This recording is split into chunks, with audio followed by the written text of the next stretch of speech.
I think consistency is everything. How you start is not nearly as important as how long you do it for. I don't care about the launch. The launch doesn't matter if you're not here in 2 weeks. When you build something, it's your job to go out and find people and then bring them back. I have worked with so many people who say, yeah, no, I took your advice and I started a Facebook group, but nothing happened. Of course, nothing happened. Starting the Facebook group is stage one. You finding the right aligned people and then giving them a reason to join, that's the rest of the game. And here's the other thing. Hello and welcome to Mindshift, the podcast where we explore how to achieve a balanced, fulfilling life by changing the way we think. I'm Alina Bartuli, the creator of this podcast. Having lived in 5 countries and learned 5 languages, I've connected with people from diverse backgrounds. I found that fundamental human struggles and dreams are remarkably similar despite our differences. Let's explore these similarities and differences together as we navigate a path to a fulfilling, peaceful life in our ever-changing world. Hey everyone, welcome back to another episode of Mindshift with Alina Bartuli. I'm really excited about today's episode because we have an incredible guest joining us. He's someone who's been a key contributor in the personal development space. And our guest today is the CSO, founder, and the host of Next Level University, a global top 100 podcast in personal development category. Oh my God, his name is Kevin Palmieri.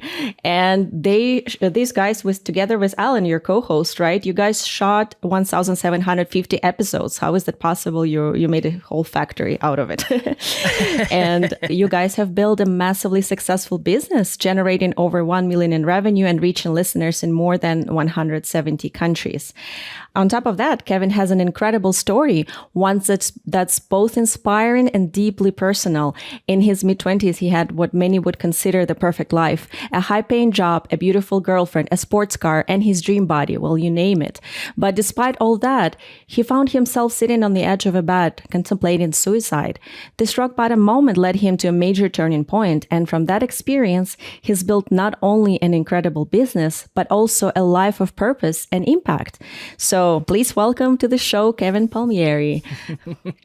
Thank you so very much for having me, Alina. I appreciate it. Thank you for the wonderful introduction. Hopefully I can live up to the reputation you have created for me. I'm excited to chat. So, Kevin, your story is so powerful because so many of us can relate to it. My podcast also, I created my podcast from one of those rock bottom moments that included major life challenges and just reevaluating everything around me and transforming myself. When you hit that rock bottom moment, how did you manage to pull yourself together? Like, what was your mindset like, and what motivated you to start your podcast and turn it into an online business? Yeah, so my initial rock bottom was right after I had all of those things that you alluded to. I had the girlfriend, I was doing a bodybuilding show, so I was quite literally in the best shape ever. Money, car, all that happy jazz. My girlfriend ended up leaving me because my mental health I was just in a rough spot. And it was very hard to pour into someone else when I could barely pour into myself. So she left. I convinced myself that maybe if I made more money, the rest of the problems would just go away. Didn't happen. So I actually already had the podcast when I had my rock bottom basement moment. And I think that's one of the things that led to it. I fell in love with podcasting. As I fell out of love with my job, my mental health was getting worse and worse, and I was traveling for work, and I was staying up for days on end. So it was just, I found something fulfilling, and I realized the thing that I thought was fulfilling wasn't at all, and it became this inner turmoil. When I had my rock bottom basement moment, and I was sitting on the edge of a bed contemplating suicide and thinking that if I wasn't here, I wouldn't have to worry about any of these problems, I reached out to a friend.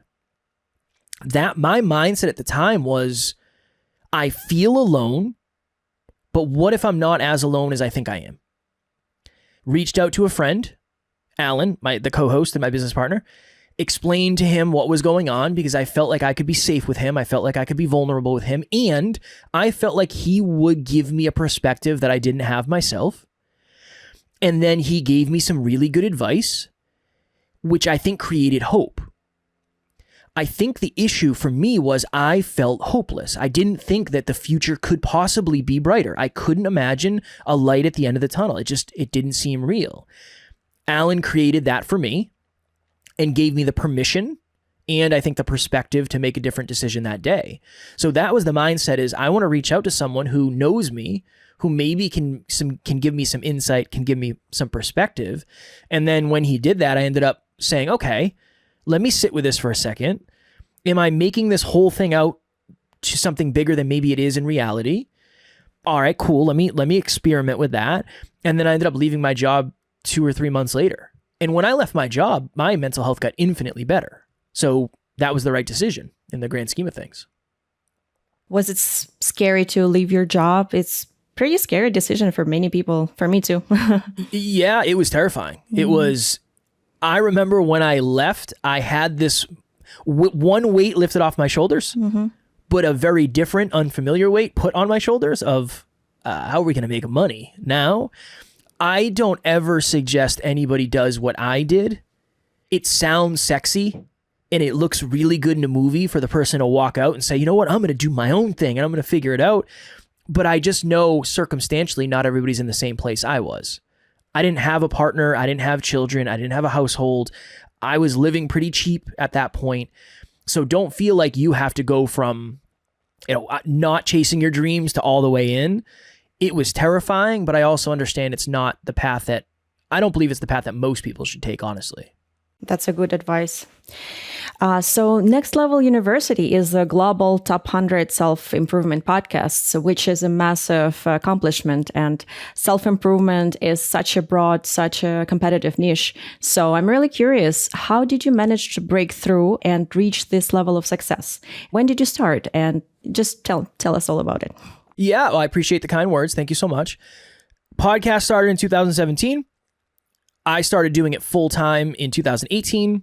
And then we didn't make money until like 2019. So I had been doing it for 2 years before we ever made $1 with this thing.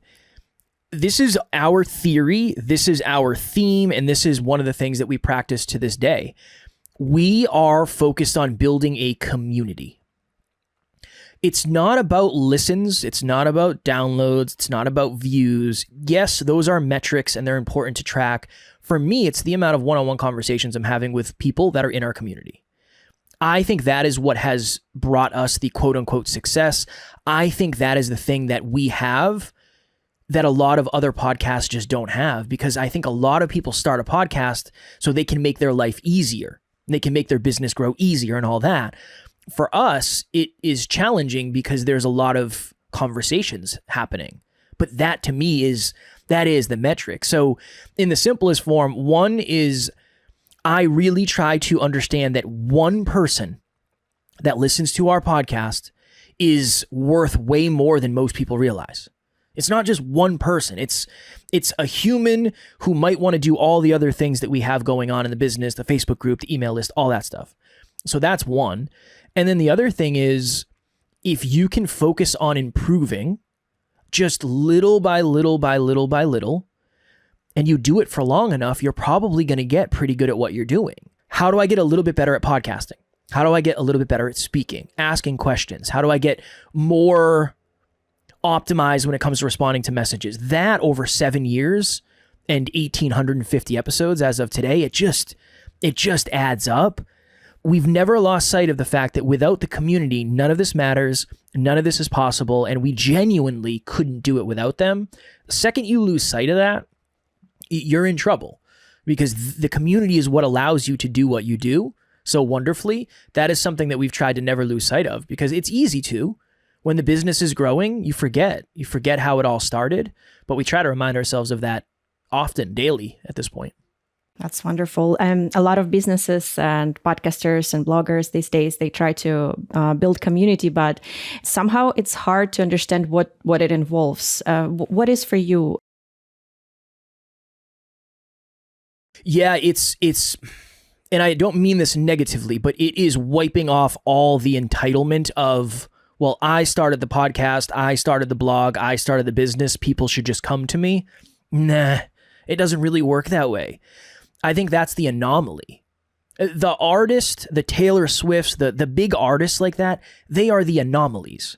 For every one of those artists, there's 100 artists that are making money, but they're out there grinding and meeting their community and all that. So one, it's just getting rid of any entitlement that people should come to us because we've been doing this for so long. It doesn't really matter. It's the fact that When you build something, it's your job to go out and find people and then bring them back. I have worked with so many people who say, yeah, no, I took your advice and I started a Facebook group, but nothing happened. Of course, nothing happened. Starting the Facebook group is stage one. You finding the right aligned people and then giving them a reason to join and then giving them a reason to stay. That's the rest of the game. It's that process. I don't expect somebody to just join the Facebook group because it's there. I don't expect somebody to just listen to the podcast because it's there. It's my job to find the people and make sure that I'm adding value and then make sure I'm following up and adding value. It's just that.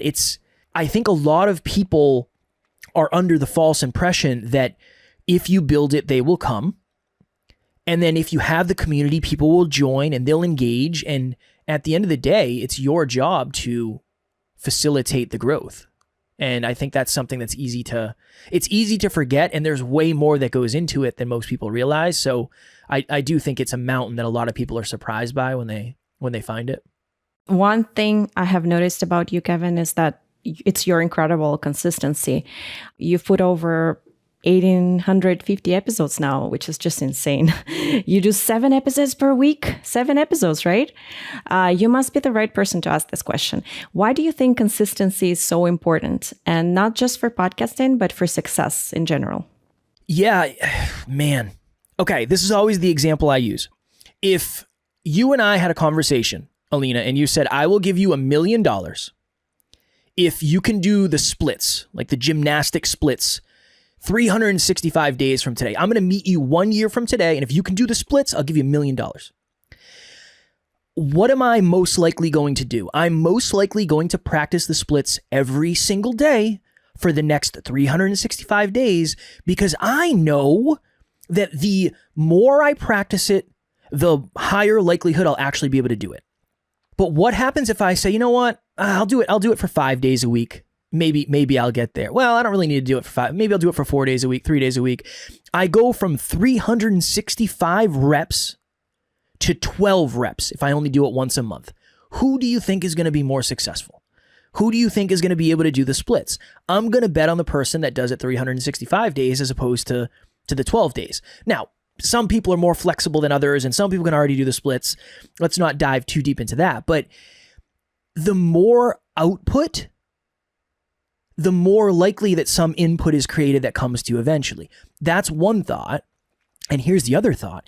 It's not just about results. It's about you can improve more when you're more consistent. If I do an episode every day for the rest of time, it's going to be really hard for anybody to catch up in terms of skill. If I'm just spending more time in front of this microphone, it's going to be really hard for me not to improve faster than maybe somebody else does. So it's not just the results. It's the fact that when you do something more, you get more opportunity, you get more practice, you learn more about yourself, the lessons come faster, and then the lessons from those lessons come faster. I think consistency is everything. I think it is the thing that either stops you or makes you. And here's the other thing. Consistency is only one part of the game. So you have to start with sustainability. For me, at the beginning, 7 episodes a week was not sustainable. 1 episode was. Now 7 is. Cool. Sustainability starts it. Then when you start something sustainably, you practice it consistently. And then here's the big piece. When you do something consistently, you can improve it consistently. And then it becomes this beautiful cycle. So I just think it's everything. And it's one of the hardest things in the world. And that's why it's so important and so valuable. I can totally relate to what you're saying because I just started my podcast with weekly episodes, and then I realized it's not sustainable for me personally because I don't have a team behind me. I'm just starting off. And so I do bi-weekly, but nevertheless, I commit to do it regularly because I know that in 1 year time, I'm going to have this many episodes and I'm going to have more experience. And from then on, we'll see how can I improve. Yeah. Another thing is a lot of us are perfectionists, right? And so we try to improve things that doesn't exist. Like for me to start this podcast, I was improving it since it didn't exist yet. I was already improving it in my head. It was really difficult to just start it. What would your advice be, like how to start something new when you have all this overwhelming sense of fears? How do you deal with fears? I'm sure everyone has fears, and you too, Kevin. So what's your biggest fear, if you can share it with us? And how have you worked through it to keep moving forward? Yeah, I would say I might have more fears than the average person at this point. I don't know. I would say my biggest fear is failure as a blanket statement. I am terrified of not being enough. I'm terrified of not being good enough, not being smart enough, not being a great guest, not being a great interviewer, not being a great speaker. I think my deepest fear is disappointing others. My deepest fear is we will get off of here and you'll say, "Hey, Kev, I appreciate it, but we're not going to be able to use that episode. It wasn't good enough. It wasn't up to the standard." That is my deepest fear. I was raised by my mom and my grandmother. My dad left. I didn't know my dad. I have a deep fear of disappointing others because I think if I disappoint someone, they're going to leave. So that is something, as a business owner and as somebody who is in customer service, because I talk to clients all the time, that is something that's been very challenging to work through and overcome. So that's kind of mine. It's hard because there's a couple things. One thing is, and you just spoke to it wonderfully. You said, I don't think I can do it weekly. So what I will do is I will do it bi-weekly. I think maybe that's not a fear. It's not a fear of, I'm not going to be able to do it weekly. But I think that's a really good thing to practice when it comes to fears. Because here's the thing. If you're afraid of doing audio and video and putting it up on YouTube and having your face all over social media, I would say then you shouldn't do that. I would like to believe that if you say right now, when it comes to X practice, I have level 3 confidence. Let's do a level 4 activity, not a level 10 activity. That is the way to get over fear.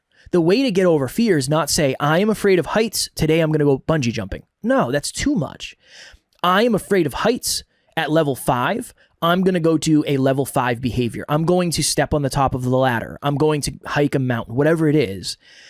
That way you can build momentum, you can build self-trust, and you can get a new perspective. I think that's the best way to face fears. And then I think that's very similar to when it comes to being a perfectionist and saying, I'm afraid to release something. Number one, you're probably not going to get any feedback. When you start something, nobody knows who you are. That's the time to make mistakes. The time to make mistakes is when nobody's listening to your podcast, nobody's buying your books, nobody's reading your blogs. That's the time to make mistakes. And I've made more than my fair share of mistakes over the years. The other thing is, to your point, it's very hard to improve something that does not exist yet. So I think what happens is when we procrastinate, and eventually it gets to the point where the thing that we started working on is already old. Yeah, you started writing the book 3 years ago, but now you're different than you were 3 years ago, and now you're never going to release it. That's going to get canned, and then the process is going to start over again, and 3 years down the line, it's going to happen again. There's something that we practice called messy action. Mm-hmm. I do this with clients all the time. I don't care what your microphone is. I don't care what your camera is. I want you to start releasing episodes, because if you don't, you're never going to. And you're going to be the person in 5 years who said, yeah, I almost started a podcast, but don't want that for you. I don't want that for you. So I think sometimes one of the best things you can do is get somebody on your side who will push you. They'll be gentle with you and they'll be supportive of you, but they'll push you. There's something to that. When you have extra accountability, everything gets a little bit easier. So you are also coaching podcasters, right? For how to create podcasts. Mm-hmm. Yeah, I coach a lot of podcasters now, which is a weird job, quote unquote, that I didn't exist 15 years ago, but that's predominantly what I do now outside of podcasting every day. Yeah. Wow, I think I need your services, especially in the beginning when you're so overwhelmed. And I feel like I need a coach or a mentor or somebody just to guide me a little bit of the way, because there's so much uncertainty when you start something new, you know? And it's just your brain is fight or flight mode constantly, because you're learning so many new software. You have new hardware, like this microphone I'm talking into. I'm like, how do I talking to it. Like, sounds good. Sounds really good. Oh, okay, that's good. I think just sometimes we need some extra guidance, right? Some coach, just the perspective from the outside perspective, from the person who's more experienced in what you're already doing, right? Yeah, I think so many of our fears are just illogical. Understandably so. I had the same fears, then I made the mistake, and I realized, oh, it's not nearly as bad as I thought. Oh, okay, it's not that big of a deal. If you go back and look at the first episodes, they're terrible. They're not good. I didn't know what I was doing yet, but I'm still here and I'm still doing it. And now I know way more than I used to. It's that process. It's how you start is not nearly as important as how long you do it for. I tell people that all the time. I don't care about the launch. I don't care about the launch. The launch doesn't matter if you're not here in 2 weeks. We have to focus on sustainability and longevity. So that's another side of that, I guess. It's a marathon, not a sprint, right? 100%. 100%. You mentioned that your skills have developed with the time, and you're really good, wonderful speaker and guest. You also look very confident on your videos. I've seen either you or Alan were playing air guitar, and I'm like, oh my God. You just look so confident on the stage, and while doing public speaking, which a lot of us have stage fears, fright of stage. So I have a question. Have you always been this confident, or have you developed this confidence over time? And what would be your advice to us how to develop confidence? My first speech I ever gave, I don't know if a human can sweat as much as I did. The first, it was brutal. I was so nervous. When I listen back to my first speech, I can hear the cracking in my voice because my heart was beating so fast. I was terrified. Absolutely terrified. So no, I have not been this confident. I don't know if it's anything other than the fact that I have just done, this is probably, in terms of podcasting, this is my 2900th episode I've done. So if I'm not somewhat decent at this point, I am in a lot of trouble because I've dedicated so much time and I'm gonna have to figure out something else. That's one piece of it. One piece of it is I've just done this so many times, where when you first learn to drive a car, I'll never forget when my mom taught me how to drive a car. I was like, how does anybody do this? You guys make it look so easy. Now I drive every day and I don't think about it at all. It's just the reps. But the problem is, for many people, not everybody, but for many people, learning to drive is a requirement.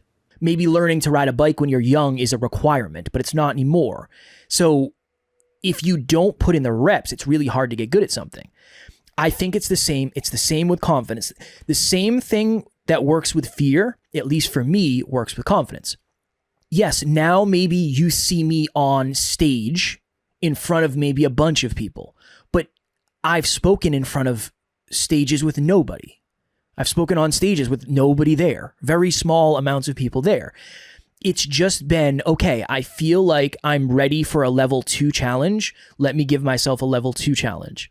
All right, now I feel like I'm ready for a level 3 challenge. Let me do that thing that scares me. If I am an example of anything, I think it's just number 1, the reps. And then number 2, always saying, where is my comfort zone? And then how do I expand it just a little bit, just a little bit, just a little bit? The hardest point to make when it comes to this stuff is the only way to overcome your fear is to face it. That's it. I don't have a sexy anecdote or a sexy hack. If you're afraid of public speaking, you will most likely always be afraid of public speaking until you start public speaking. It just is that. You have to get in the arena and see, and then maybe worst case scenario happens and you realize the worst case scenario isn't nearly as bad as you thought. Oh, I'm still here. It's not that bad. One of our clients, who is one of the best speakers I've ever met, had a panic attack on stage. Oh, wow. And then he went to the bathroom and everybody from the audience went to the bathroom because it was in between speeches. And he had this terrible experience and he realized, well, if that happened and I'm still here, and he's a world-class speaker. So I just think it's the reps. It's the reps, but don't imagine yourself in the arena. You don't have to start in front of 20,000 people. You can start in front of 2 people, and then you can do a video, and then you can do social media, and you can practice and practice and practice. And then eventually everybody thinks you're confident. It's just the fact that you've done it for so long. Interesting.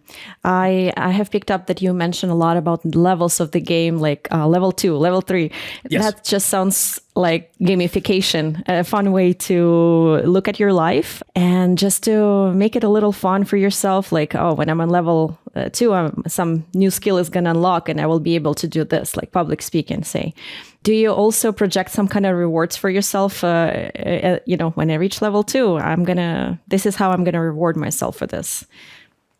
Yeah, it's a great question. Not usually, because for me, the result is the reward. Because I want to speak. I was just too afraid to do it. So there is a moment of elation after you speak on stage when you don't think you can, where you say, whoa, that was cool. Interesting. Let me do that again. So yeah, I don't really celebrate it. I don't really have a reward. I think for me, the experience and then the weight that's lifted off of your shoulders when things do not go horribly wrong is a really good reward. So that's usually for me. I just try, when I finish something I'm scared to do, I try to make sure that I associate a positive experience with it. Oh, I was terrified to do that, but it went really well. Go me, good vibes, good feelings, on to the next thing. So you've built $1 million business and a podcast with a global reach. What's the most powerful piece of advice you would give to someone who's just starting out as an entrepreneur? Ooh, goodness. I think self-awareness is wildly underrated when it comes to entrepreneurship. I know everybody's talking about sales and marketing and this and this and this and this. If you do not understand yourself, it's going to be really hard to build a successful business because you don't know what your strengths are. You don't know what your weaknesses are. You don't know where your blind spots are. That is something that the more aware I become of me, the more successful I become. Why? Because I am the bottleneck and I always will be. Yes, social media is different and marketing is different. Sales is different. But if I don't understand me, everything is going to be off. So that's one. The other thing is, if you go all in on one thing, you get opportunities to do other things later. Meaning, we went all in on podcasting. When I went all in on podcasting, then I got paid to speak. And then I got paid to coach. And then we were able to make products and services. But I never lost sight of the fact that without the podcast, all of this dies. So as an entrepreneur, you have to pick that one thing you're going to go all in on. And when I say all in, I don't mean quit your job and do it today. I mean, it's the thing that the magnifying glass is focused on, and you never, ever, ever, ever lose sight of that. The people who get really good at one thing can then do other stuff. There's comedians that are really good at comedy, and then they can write books, and then they can start podcasts, and then they can be in movies. But none of that would happen if they weren't really good comedians. Musicians, same thing. Authors, same thing. So just make sure you never lose sight of the thing that's in the center of your circle. What is your genius zone? What is the thing that makes the biggest difference in your business? If you never lose sight of that, you're probably going to be more successful than somebody who's dabbling all over the place. Pick a lane, stay in it, and then eventually more lanes open up. Mm-hmm, mm-hmm. Interesting. That made me thinking about... because I'm doing also a personal development niche, and I started off pretty broad, but then now I realize I need to make it smaller, because I realized that in a broad sense, there are already key players that I will never be as good as them, but as myself, as a person who I am and what I can bring at the table, I can be the best in my own category. But even to your point, the Tony Robbins and the Ed Miletts, they're not talking to their audience like you will be. Exactly. Yes. That's an advantage that you're going to have that a lot of other people won't. And the other thing too is, and my business partner always says this, he said, well, where do people go when those podcasts stop? They have to go find new content. So that right now is build the catalog, where when somebody comes along eventually, they say, let me give this a shot. Oh, 100 episodes? Okay. Yeah, I got plenty of time. I'm gonna check this out. So I feel like you're doing it the right way. Yeah, I'm just trying to concentrate on the things that I can offer and who I am. And I'm trying to also, like you said, know myself, learn about who I am, be self-aware, and just kind of bring something new into the world that only I can bring. And I'm trying to concentrate on that and don't lose sight, because I cannot beat other people at being them, Yeah. All the That's roles, an unwinnable game. All the roles are already taken. Just, be you. You be you. 100%. Yeah. Looking back on your journey, what's one thing you wish you'd known earlier? Something that would have made a huge difference that, for you at the beginning? Success does not make life easier. It makes life harder, but in aligned ways. I thought as we got more successful, life would get easier. When in fact, when you're more successful, quote unquote, you get more feedback. You fail more because you're taking more chances. You're more sought after and you have more demand, but it's very easy to lose yourself in that. It's very easy to put business over you and business over your relationship. And it's very hard to put yourself second or third. That would be a big thing for me, is success makes life harder. Not in a bad way. So many of the problems I have today are the problems I would have wished 4 or 5 years ago. But a lot of people make it look like once you become successful, it gets easier. I think sustaining success is harder than gaining success in the first place. Let's say you're dieting and you want to lose 5 pounds. Cool. What's harder, losing the 5 pounds or then keeping the 5 pounds off for the next year? I think the second part is harder than the first part because it's just different. It's a different approach. It's a different mindset. When you're already there, it's just harder to keep it because maybe you don't have the same necessity that you once did. Maybe the problems that you have today aren't the problems that you used to have, right? The perspective, maybe you lose perspective, maybe you lose gratitude. So I would say that's something that I wish I knew, just because it's a lesson I've learned, obviously, but I think I would advise people differently. And I would have advised people differently from the beginning if I knew that, because I was under the impression too of, eventually you make it and then life gets easy. Maybe if you stop doing it, if I stopped podcasting today, life would get easy, but I would also be wildly unfulfilled and I would be miserable. The other thing that I would connect to that would be fulfillment does not equal easy. I think fulfillment comes from doing things that are challenging but deeply meaningful. I had a day, so Monday I had 9 calls back to back to back to back to back. And I woke up and I said, oh boy, today's going to be a rough one.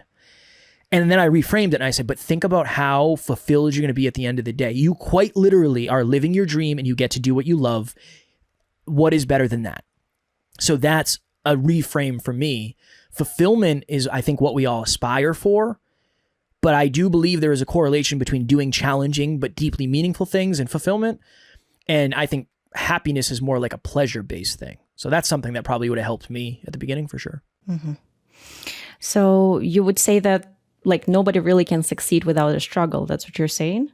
I believe the level of struggle you're going to deal with is directly connected to the level of success you're going to have. Yeah. If you, simple analogy, Alina, you started a podcast. If all you wanted to do was start a podcast, your struggle ends. You're good. Cool. Go live your life. Do whatever you want. I want to have the most successful self-improvement podcast and company in the world. Who's going to have to struggle more? Me, most likely. I think I was talking to somebody recently and we were doing kind of a myth buster. They said, what is one of the most common misconceptions about entrepreneurship? And I said that you can get all of the upside of being an entrepreneur without any of the downside. So you just start and then you get a yacht and you're a best-selling author and you have a mansion, but you don't have to do anything. That's not real. That's not how it works. So that's kind of my thought when it comes to this is, if you want to be really successful and really fulfilled and you have a deeply meaningful relationship, you're going to have to struggle more than somebody who just is okay with average. Yeah. I would say that for sure. Yeah. How do you deal with feedback? You said that once you become successful, you have more feedback. And so how do you deal with negative feedback, for example? That's something I'm really afraid of. Somebody goes and reviews. I pour my soul into this podcast and somebody goes and leaves a bad review. How do I deal with it? I still get affected by it. I wish I could say, this is the 5 steps that help me overcome it. A couple things that help me. One, I think there's feedback for character. And then I think there's feedback for competence. So if somebody reaches out and says, hey, Kev, I heard that episode today and it was just hot garbage. It was terrible. It's very easy for me to personalize that and say, well, I'm terrible too. So step 1 for me is disassociate the feedback versus the person. It doesn't mean this is about me. If the episode is bad, that doesn't mean I am bad. That's one. Part two is what I have noticed from some of the negative feedback I've gotten is usually the people who leave negative feedback are just negative people. And they are having a bad day, or unfortunately, they are living an unfulfilling life and they don't want to see you living a fulfilling life. Yeah. And you've heard the quote that misery loves company, and they go out of their way to make you feel bad. I've seen that. I've seen that so often. So what I try to do is say, okay, that's probably what's happening here. Let me try to have empathy for this person. And here's what helps me. I don't know if 27-year-old Kevin would like 35-year-old Kevin. I think 27-year-old Kevin would probably be triggered by 35-year-old Kevin, because he would say, oh, he's arrogant. He talks about living his dreams. How arrogant, what an arrogant thing to say. I think that would trigger me. Now, would I reach out and leave a negative review? No, that was never my style, but I can see why people do. So that's another thing, is just from a place of awareness. A lot of people, their review, their feedback of you is not about you. It's a reflection of them more than it is you. That's a piece of it. And then I think the last piece that I would add to that is there might be a little pearl of truth in there somewhere. So let's say we're open to it and we can say, all right, let me hear what this person said. Let me go through and let me see, is there anything that's actually true about that? One of the reviews we got early on was, Kev, you need to stop screaming into the microphone. And I was screaming into the microphone, Alina, for sure. I was too loud. And that triggered me.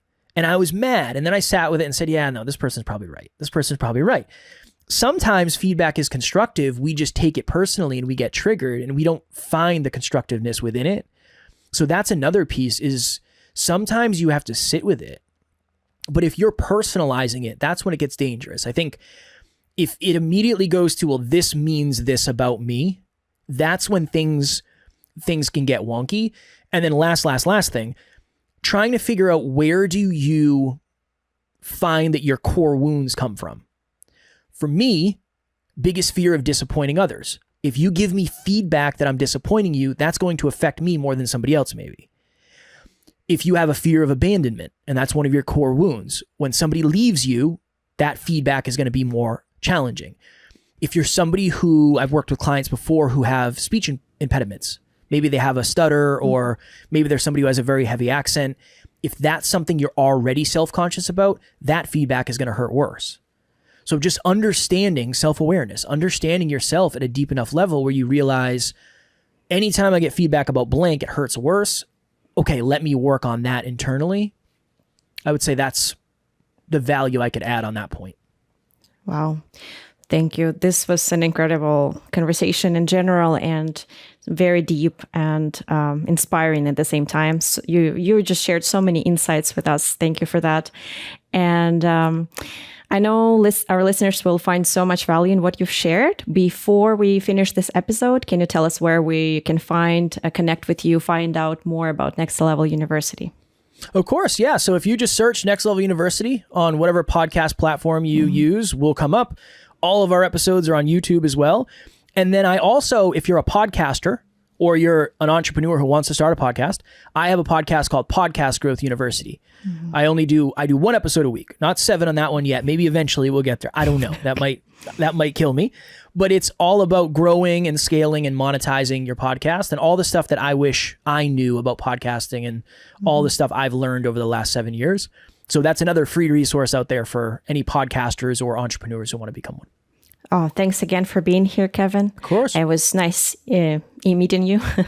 Likewise. And thanks to everyone for listening. And don't forget to subscribe, rate, and leave a review if you enjoyed today's episode. Thank you for listening to Mindshift. This episode was made possible by pure enthusiasm and the decision to follow my dreams. You can help support future episodes by contributing on the platforms such as Buy Me a Coffee or Ko-fi, where you can find me as Alina Bartuli. Don't forget to subscribe to my social media. I hope you feel more satisfied and accomplished as you pursue a life that brings you happiness, peace, and inspiration. I'm Alina Bartuli, and I'm excited to continue this incredible journey with you. Bye-bye. Until next time.